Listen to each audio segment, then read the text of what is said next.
آج کیمپس کی مسجد کے اندر سیرت النبوی کی ایک کانفرنس تھی۔ اس سلسلے میں نے سوچا کہ اکیلا تو نہیں جاؤں گا، حمزہ اور عبداللہ کو بھی لے کر جاؤں گا۔ میں سیدھا لیب پہنچا اور وہاں سے عبداللہ اور حمزہ کو ساتھ لیا اور بائک چلا کر سیدھا یونیورسٹی پہنچ گیا۔ کہا جاتا ہے کہ آپ کی دوستی کا تقاضا یہ ہے کہ اپنے دوستوں کو اچھائی کی طرف بلائیں۔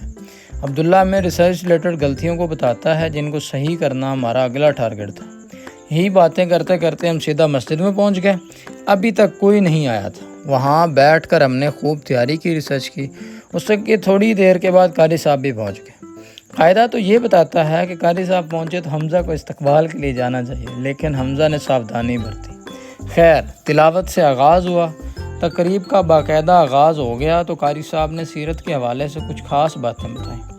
سیرت ہماری زندگی میں ایک چمکتے راستے کی طرح ہے۔ جب تک ہم لوگوں کو سیرت نہیں پتہ ہوگی تب تک نہ تو ہم زندگی کے اندر دین کو اچھے سے لاگو کر سکتے ہیں اور نہ ہم دنیا کو کما سکتے ہیں۔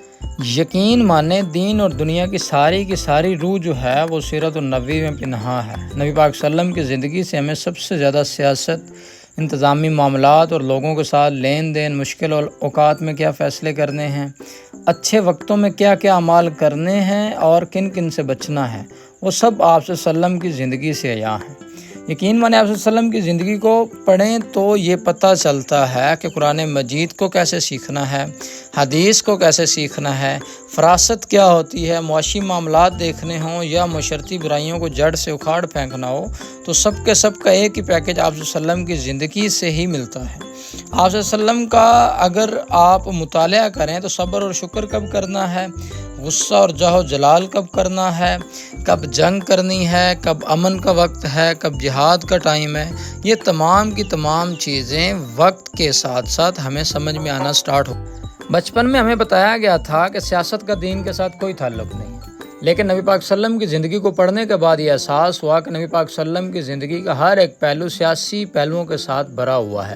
آپ صلی اللہ علیہ وسلم نے خواہ وہ میثاق مدینہ کیا ہو، خواہ وہ جنگیں کی ہوں یا کسی کے ساتھ بھی معاہدے کیے ہوں، تو اس ٹائم پہ یہ چیز ظاہر ہو جاتی ہے کہ نبی پاک صلی اللہ علیہ وسلم بہت بڑے سیاستدان تھے۔ ہاں، آج کل کے سیاستدان اور آج کل سیاست کی ڈیفینیشن جو ہے وہ اتنی بدنام ہو چکی ہے کہ ہم یہ والے الفاظ نبی پاک صلی اللہ علیہ وسلم کے لیے استعمال کرتے ہوئے ڈرتے ہیں۔ نہیں، جب آپ سیرت پڑھیں گے تو آپ کو پتہ چلے گا کہ جب نبی پاک صلی اللہ علیہ وسلم مدینہ کے اندر پہلی دفعہ انٹر ہوئے تھے تو آپ نے یہودیوں کے ساتھ جو میثاق مدینہ کیا تھا اس کے اندر آپ نے یہ طے کیا تھا کہ کوئی بھی ہمارے اوپر حملہ کرے گا تو ہم مل کر مدینہ کی حفاظت کریں گے، لیکن جو فائنل آرڈیننس ہے وہ نبی پاک صلی اللہ علیہ وسلم جاری کریں گے۔